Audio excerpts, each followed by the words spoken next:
Hello, welcome to 360 education view. मैं हूं सौरभ मिश्रा और आज हम चैप्टर का पार्ट 2 करेंगे। चैप्टर 1 पॉलिटिकल साइंस के शीत युद्ध का दौर, इसका पार्ट 2 इस वीडियो में आपको आगे के टॉपिक्स में बताऊंगा। अगर आपने पिछले वीडियो नहीं देखा है तो इसका पार्ट 1 ज़रूर देखें, फिर उसके बाद पार्ट 2 ये भी देखें। पार्ट 1 में मैंने क्यूबा मिसाइल संकट तक बताया था। आज हम अभी बात करेंगे अप्रोध का सिद्धांत। अप्रोध का सिद्धांत होता क्या है? अप्रोध का सिद्धांत यानी कि अगर किसी देश ने दूसरे देश पे हमला किया है तो उस देश को नुकसान तो हो गई। इतना तो है कि अगर कोई देश किसी देश पे हमला करता है तो नुकसान ना हो, ऐसा तो हो नहीं सकता।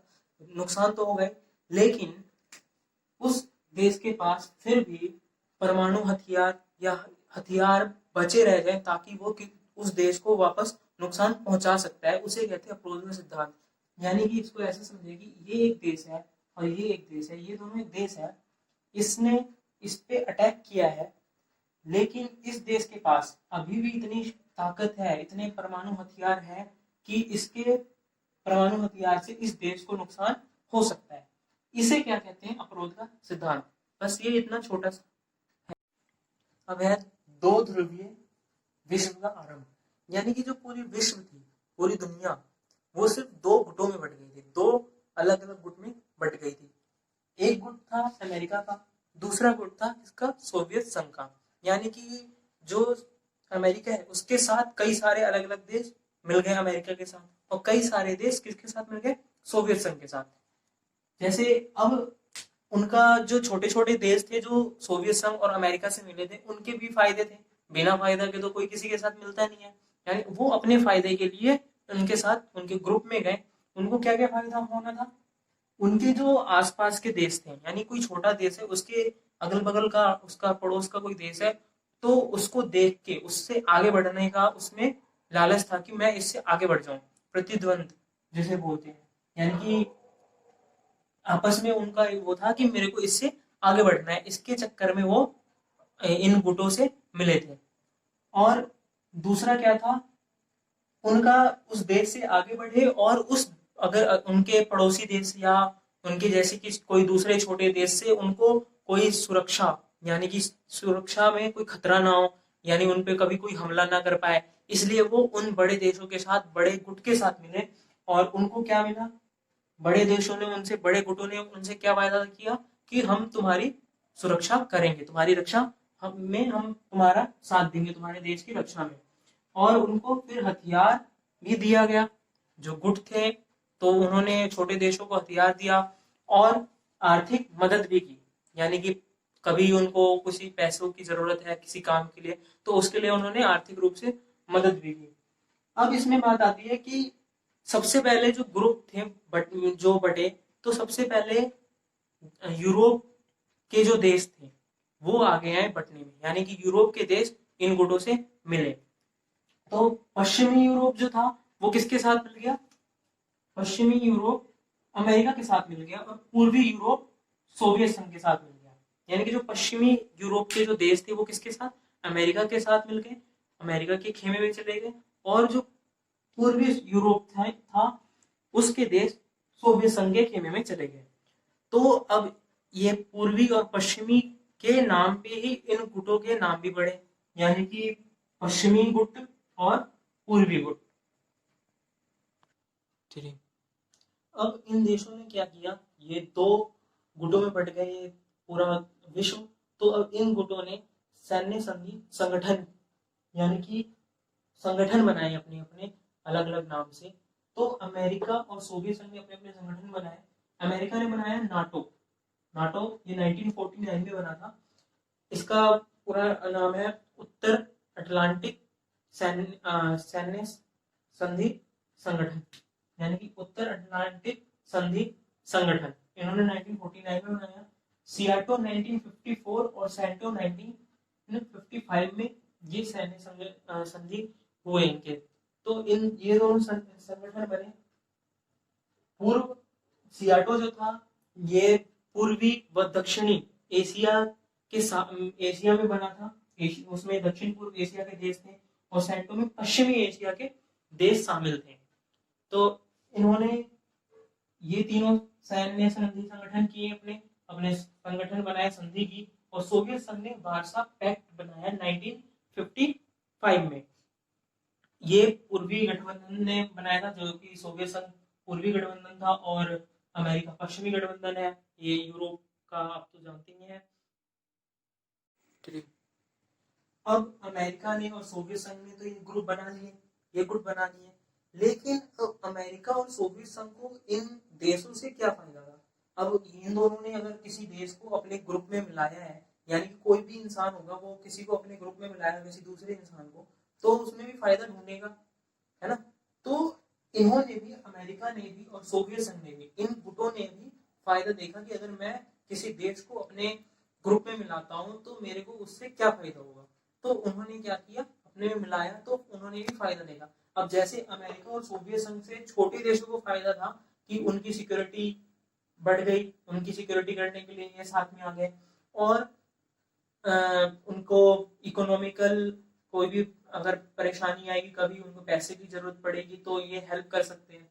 तो अब अमेरिका और सोवियत संघ, इन गुटों को भी उनसे कुछ ना कुछ तो फायदा लेना था। इन दोनों को क्या फायदा था? एक तो उनके सैन्य ठिकाने, यानी कि ये अपने अपने सैन्य ठिकाने, अपनी फोर्स उन देशों में लगा सकते थे, अपने परमाणु परीक्षण या कोई भी परीक्षण या हथियार वहां लगा सकते थे, वहां हथियार बना सकते थे। इनका एरिया बढ़ गया, भू क्षेत्र जो होता है इनका, अब वहां तक के जाकर कुछ भी, मतलब उनको कोई काम है वहां कर सकते हैं। उस देशों से, वो छोटे देशों से आर्थिक मदद ले सकते हैं, उनसे कभी इनको भी जरूरत पड़ गई, जैसे अगर ये मदद करेंगे उनकी आर्थिक, तो उनको भी करनी पड़ेगी अगर जरूरत पड़े तो इन्होंने अपना ये फायदा देखा। अब आता है शीत युद्ध के दायरे, यानी कि शीत युद्ध के दायरे क्या क्या थे? शीत युद्ध के दायरे क्या थे? 1948 में बर्लिन की नाकेबंदी कर दी गई थी। 1950 में कोरिया संकट आ गया था। 1954 से 1975 तक अमेरिका ने वियतनाम में हस्तक्षेप कर रखा था। 1956 में हंगरी पे सोवियत संघ हस्तक्षेप कर रहा था। और सबसे बड़ा दायरा क्या था शीत युद्ध का? 1962 का क्यूबा मिसाइल संकट, जो कि मैंने पिछली वीडियो में बताया था आपको कि क्यूबा मिसाइल संकट क्या था। अब आता है दो ध्रुवीयता को चुनौती, यानी कि जो विश्व दो ध्रुव में बट गया था, दो गुट में बट गया था, अमेरिका और सोवियत संघ, अब इन दोनों को चुनौती देने की बारी आई थी। यानी कि इन दो गुटों को खत्म करना था कि इन महाशक्तियों का दबाव दूसरे देशों पे पड़ रहा था, तो वो देश नहीं चाहते थे कि हमारे पर कोई दबाव डाले, तो इसको खत्म करने के लिए गुट निरपेक्षता की नीति अपनाई गई। यानी कि गुट निरपेक्षता सबसे पहले होता क्या है? गुट निरपेक्षता यानी कि दो महाशक्ति, यानी कि गुट निरपेक्ष यानी कोई भी गुट, गुट यानी कि ग्रुप, किसी भी ग्रुप में शामिल ना होना, यानी कि जो देश इस में शामिल थे, गुट निरपेक्षता में शामिल थे, वो देश चाहते थे कि हम किसी भी देश के साथ, या मतलब किसी भी ग्रुप में हम शामिल नहीं होंगे, ना अमेरिका में ना सोवियत संघ में, हम इन दोनों से अलग रहेंगे और अपने स्वतंत्रता से रहेंगे। तो वो अपनी स्वतंत्रता चाहते थे, इसलिए उन्होंने ये बनाया। तो सबसे पहले इसमें कौन से? एशिया और अफ्रीका, एशिया और अफ्रीका के जो नए स्वतंत्र देश थे, यानी कि जो अभी अभी नए नए आजाद हुए थे, स्वतंत्र हुए थे, उन देशों ने ये ग्रुप बनाया।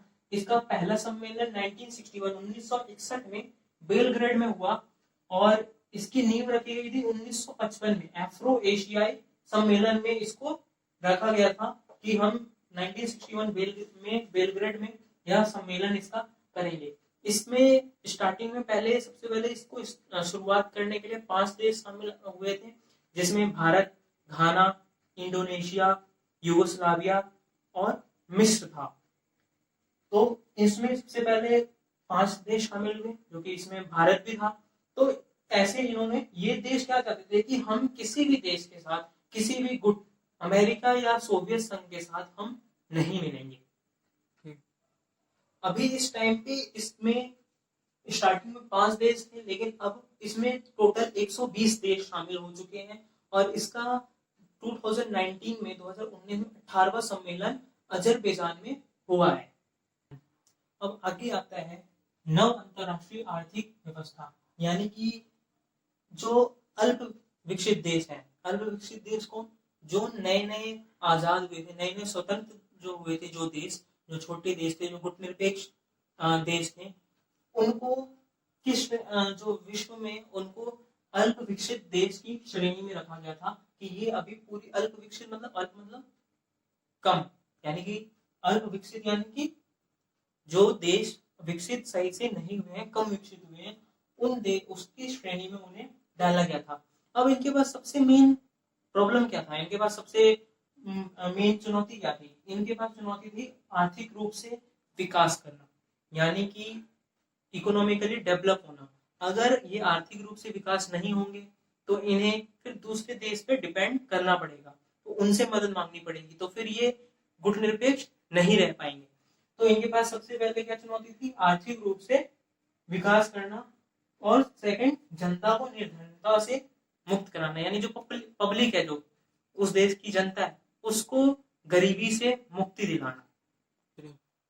अब आगे आता है नव अंतरराष्ट्रीय आर्थिक व्यवस्था, यानी कि इसमें क्या था कि 1972 में संयुक्त राष्ट्र संघ के व्यापार और विकास से संबंधित सम्मेलन UNCTAD, इसमें एक नई व्यापार नीति की पॉलिसी पेश की गई थी, न्यू ट्रेड पॉलिसी पेश की गई थी, ताकि जो अल्प विकसित देश हैं, यानी कि जो आजाद हुए देश हैं, नए स्वतंत्र देश हैं, नव स्वतंत्र देश, उनमें उनकी आर्थिक रूप से मजबूती हो, वो आर्थिक रूप से मजबूत बने, इसके लिए नई व्यापार नीति जो थी वो पेश की गई, न्यू ट्रेड पॉलिसी, ताकि उनका व्यापार, जो उनका बिजनेस है, वो अलग अलग देशों में, दूसरे देशों में, बड़े बड़े देशों में फैले। तो इसके लिए towards a new trade policy for development, इस नाम से, इस टाइटल से एक और रिपोर्ट प्रस्तुत किया गया उस सभा में, उस सम्मेलन में। अब इस रिपोर्ट में क्या था कि इस रिपोर्ट में कहा गया कि कुछ चेंजेस करने की जरूरत है अलग हमारी व्यापार पॉलिसी में, ट्रेड पॉलिसीज में चेंजेस करने की जरूरत है। इन चेंजेस से, इन बदलावों से क्या फायदा होगा? जो नव अंतरराष्ट्रीय देश हैं, यानी कि जो नए देश हैं, जो नव स्वतंत्र देश हैं, उनको क्या क्या फायदा हो सकता है? उनको क्या फायदा होगा? प्राकृतिक संसाधनों पर नियंत्रण, यानी कि जो उनके प्राकृतिक संसाधन है उन पर उनका खुद का नियंत्रण होगा, जो कि पहले पश्चिमी देश उन पे नियंत्रण रखते हैं, तो उनका खुद पे नियंत्रण हो जाएगा अपने प्राकृतिक संसाधनों पर। फिर पश्चिमी देशों के बाजार तक उनकी पहुंच होगी, यानी कि जो पश्चिमी देश हैं उनके मार्केट तक, उनके बाजार तक इनकी पहुंच हो जाएगी, वहां तक ये बिजनेस कर सकेंगे और अपना बिजनेस, अपने आप को आर्थिक रूप से मजबूत कर सकेंगे। और अगला क्या आता है? प्रौद्योगिकी की लागत कम होगी, यानी कि ये अगर किसी देश से कुछ मंगाते हैं, उन चीजों में इनकी जो लागत है, यानी कि अगर ये इन्होंने कुछ बाहर से मंगाया तो उस पे जो पैसा जो लगता है ज्यादा, तो वो थोड़ा इनमें उनको उससे राहत मिलेगी।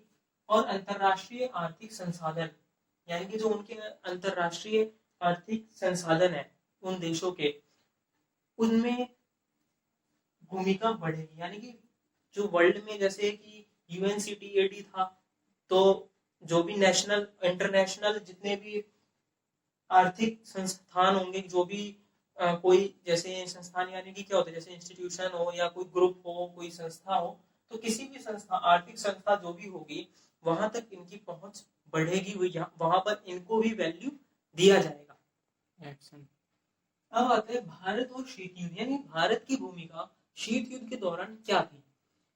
जो भारत था, वो जो नव स्वतंत्र देश थे उनके साथ में मिलकर, इसने भी गुटनिरपेक्ष राष्ट्र के साथ मिलकर शीत युद्ध को खत्म करने के लिए हेल्प करी सभी देशों ने, कि ये शीत युद्ध जल्द से जल्द खत्म हो सके। तो भारत की भूमिका थी वो ज्यादा अच्छी रही, लेकिन भारत की यहाँ पर आलोचना भी की गई, क्योंकि भारत पे आरोप लगाया गया कि जो भारत है वो महाशक्तियों के साथ, कभी भी किसी भी महाशक्ति के साथ अपने अनुसार, अपने फायदे के लिए वो किसी के साथ भी मिलकर उनसे फायदा ले सकता है।